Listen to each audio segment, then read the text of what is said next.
Welcome to Luca and Miguel. Enjoy the video.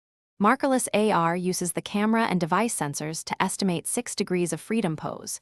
It removes the need for printed markers while tracking real-world features. Typical systems combine feature detection, pose estimation, and 3D mapping to place content. Performance goals typically target 30 to 60 FPS and latency under 0.02 seconds for smooth interaction.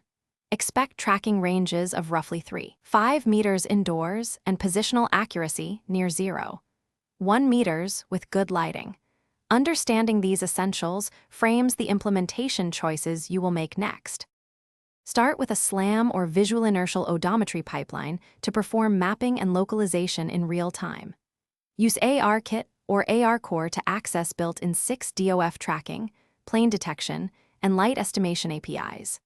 Implement feature extraction using ORB, FAST, or Akazi to detect key points across frames. Fuse inertial measurements to stabilize the pose solution and reduce drift during motion. Profile performance and optimize rendering to maintain 30 to 60 FPS with latency below 0.02 seconds. Calibrate camera intrinsics and tune thresholds to begin by calibrating camera intrinsics and validating lens distortion parameters for accurate reprojection. Capture camera frames at 30 to 60 FPS and fuse IMU data at 100 to 200 Hz for robust pose estimates. Extract and match features, then run bundle adjustment periodically to refine the 3D map.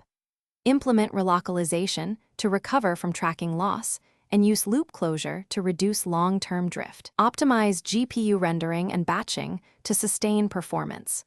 Finally, test in varied lighting and textured environments to ensure stable tracking and predictable behavior. Thanks for watching and please subscribe. It's the best investment you'll ever make.